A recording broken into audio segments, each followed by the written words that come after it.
Welcome to Money and Mayhem.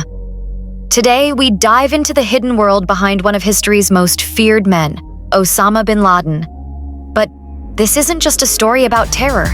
It's a story about wealth, power, and the invisible networks that fueled chaos on a global scale.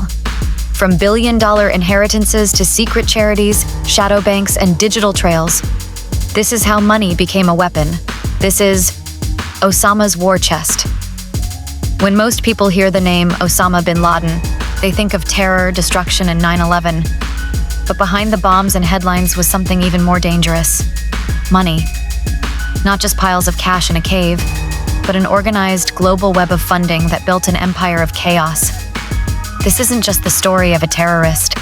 It's the story of a man who turned wealth into warfare, and whose bank account became a weapon more deadly than any bullet.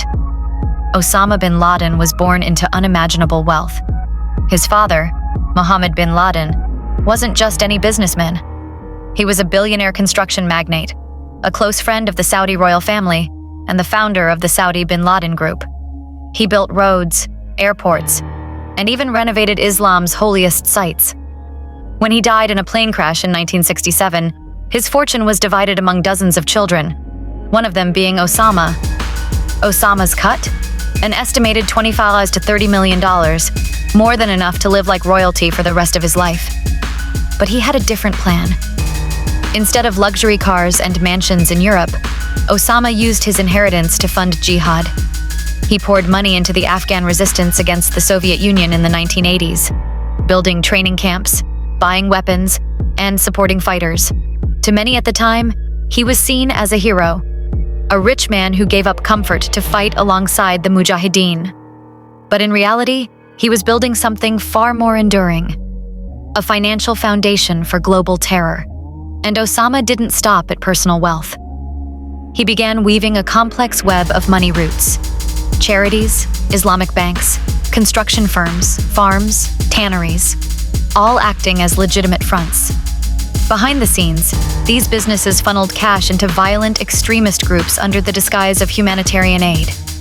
He made donations look like relief. He turned bank wires into bomb parts. He was laundering terror through clean-looking money. One of his most powerful tools was an ancient system called Hawala. No banks, no paper trails, just a trusted network of middlemen transferring money across continents with nothing more than a phone call or whispered name. From Saudi Arabia to Sudan, from Pakistan to the Philippines, the cash moved quietly, faster than any financial regulator could track. While the West was watching for bags of cash and suspicious transactions, Osama was moving money in plain sight. And the donors? Some were innocent, misled by fake appeals for orphan aid, but many were not. Wealthy Gulf financiers, sympathetic businessmen, and radical clerics sent millions in donations, sometimes knowingly, sometimes just conveniently blind. The result? A fully funded terror empire, with operating budgets, logistics, and salaries. Yes, Al-Qaeda had a payroll. Fighters were paid monthly, recruits received stipends. Families of suicide bombers were compensated. This wasn't chaos. This was structured, strategic, and financially oiled. Osama bin Laden didn't just inspire jihad, he bankrolled it. And the world underestimated how powerful that money could become.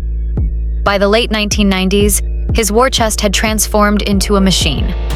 One that could launch attacks in multiple countries, finance sleeper cells, and recruit thousands. That machine would soon fund the deadliest terrorist act of the 21st century, all without ever being detected. By the late 1990s, Osama bin Laden was no longer just a financier of distant wars. He was the CEO of terror, running a sophisticated, international operation fueled by untraceable cash and religious extremism. And behind the explosions and martyrdom videos was something far more silent: money, moving quietly through banks, businesses, and borders. In 1996, bin Laden relocated again, this time to Afghanistan, where the Taliban welcomed him as an ally and protector. He had the freedom to operate, build more training camps, and, most critically, expand Al-Qaeda's global reach. But war, even terror war, needs cash.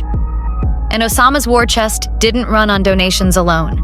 His funding model had evolved. He built front companies in Africa and the Middle East, construction firms, import-export businesses, agricultural ventures. Each one had two faces. One, clean and legitimate on paper. The other, a financial engine for chaos. He bought equipment for farming that ended up building bunkers. He hired drivers who turned out to be couriers moving weapons. He paid consultants who were actually bomb makers on his payroll. And this wasn't sloppy or reckless, it was methodical. Meanwhile, money continued pouring in from a network of sympathetic donors across the Gulf states. Some knew exactly where the money was going. Others preferred not to ask. And Osama made sure to blur the line between charity and conspiracy. In Pakistan, he used religious madrasas as recruiting hubs, often funded by Gulf charities. In Europe, small storefront mosques were sending funds for relief efforts. In truth, those funds were paying rent for safe houses and training camps. This network was invisible to most Western eyes, and even when US intelligence caught a glimpse, they failed to connect the dots. In 1998, Al-Qaeda bombed US embassies in Kenya and Tanzania, killing over 200 people. It was a bloody warning, one that echoed through the international community. But few understood how it had been pulled off. Not with brute force, but with money, filtered through banks in Nairobi, wire transfers from Dubai, and aid from so-called Islamic charities. Every explosion was backed by a receipt. Every death was budgeted. The success of these operations gave Osama something even more valuable than cash: confidence. He now had proof. Terror could be global. And with the right financial scaffolding, it could go undetected until it was too late. So he planned something bigger. Much bigger. He began financing a long game, recruiting operatives, planting them in Western countries, and sustaining them through hidden financial channels. Some worked regular jobs. Others received monthly stipends through backdoor charity accounts. All of them had the same objective. The world wouldn't understand what Osama was building. Not until September 11, 2001. In Part 3, we go deep into how bin Laden's invisible empire funded the most catastrophic terrorist attack in human history, and how, even after the dust settled, the money never stopped moving. Because for Osama, terrorism wasn't a belief. It was a business model. September 11, 2001. 4 commercial planes, 19 men, almost 3,000 innocent lives lost, and a single name behind it all: Osama bin Laden. But behind the flames, rubble, and horror was an invisible current that powered the entire operation: money. Most people never ask how 9/11 was funded. How did a group of young men from the Middle East live, train, and move undetected in the United States for over a year? They weren't camping in forests or hiding in basements. They had apartments, phones, bank accounts, flight lessons, rent, cars, bills. That all cost money. And all of it came from the war chest. The operation's total cost, estimated between $400,000 and $500,000, less than the price of a luxury car, but enough to change the world. Funds were wired through banks in Dubai and Germany. Credit cards were issued to operatives using fake names. Cash was moved via couriers using fake passports. And much of the funding passed through seemingly legitimate Islamic charities, hidden under layers of paperwork and purposefully vague accounting. Even US and European banks unknowingly processed these transactions. One of the key figures was Mustafa al-Hawsawi, Al-Qaeda's financial facilitator. He opened bank accounts in the UAE.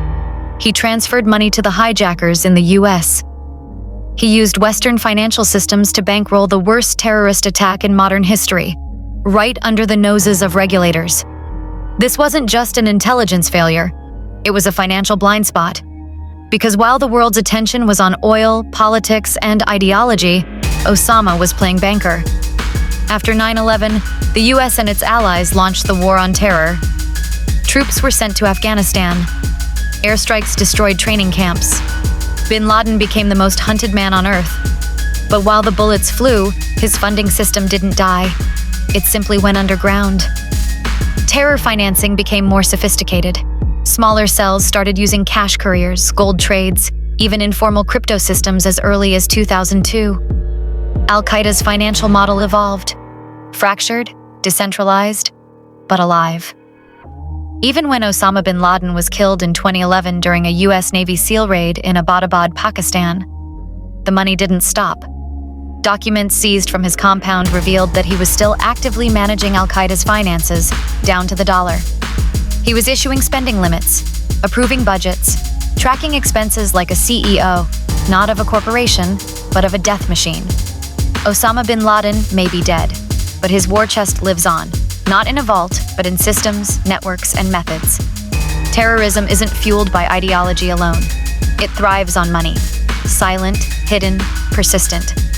Let's look at where that money goes now, and why the next war chest might not be filled with oil money or gold, but with Bitcoin, stolen identities, and digital wallets. Because in this new world, terror doesn't need a passport. It just needs a password. Osama bin Laden is dead. But the system he built, the networks, the tricks, the financial shadows, is not. Today, terrorism has evolved. It's no longer just about men in mountains or cash-filled briefcases. It's about digital wallets, blockchain transfers, and online anonymity. The war chest lives on, but now it's gone global, decentralized, and harder to trace than ever. After 9/11, world governments cracked down hard on traditional terror financing. Hundreds of Islamic charities were shut down, thousands of bank accounts frozen. The FATF, the Financial Action Task Force, introduced strict guidelines on global money movement. But just like water finds cracks, money for terror found new routes. In this new age, cash is still king, but crypto is becoming emperor. Groups like ISIS, Al-Qaeda offshoots, Boko Haram, and lone wolf extremists are now experimenting with Bitcoin and privacy coins like Monero. Why? Because unlike traditional bank wires, these transfers don't need names, countries, or IDs. A 50 donation sent from an anonymous crypto wallet in Berlin can show up in Idlib, Syria within minutes. Clean, silent, and nearly impossible to intercept. The war chest is no longer buried underground. It's floating on the blockchain. But that's not all. Today's terror financiers use crowdfunding websites disguised as aid campaigns, online gaming platforms where cash is laundered through virtual currency, e-commerce returns fraud, hacking, and gift card exchanges. They use deepfake IDs to open online banks, Telegram and WhatsApp to communicate in code, VPNs and the dark web to vanish into the digital ether. This isn't guesswork. These are real methods uncovered in terror finance investigations from 2016 to as recently as last year. And here's the terrifying truth. Terror doesn't need millions anymore. It just needs enough. Enough to buy a gun. Enough to rent a truck. Enough to fund a social media campaign that radicalizes the next attacker. We've moved from billion-dollar networks to micro-terrorism funded by micropayments, and that makes it harder than ever to stop. But the legacy of Osama's war chest goes beyond cash. It created a blueprint. It taught extremists that you don't need a standing army, just loyal operatives. You don't need a country, just a laptop and an internet connection. And most importantly, you don't need to rob banks. You build your own shadow bank. That's the genius and the horror of what Osama built. A system that outlived him. A system still adapting, still growing. So the next time you hear about a small explosion in a faraway city, or a lone attacker who came out of nowhere, ask yourself, who paid for it? Who moved the money? And where is the war chest now? Because in the world of money and mayhem, the dead don't fund terror. The system does. If you found this story eye-opening, don't forget to hit the like button, share it with someone who needs to see it, and drop your thoughts in the comments below. And most importantly, subscribe and turn on the notification bell so you never miss a deep dive like this from Money and Mayhem.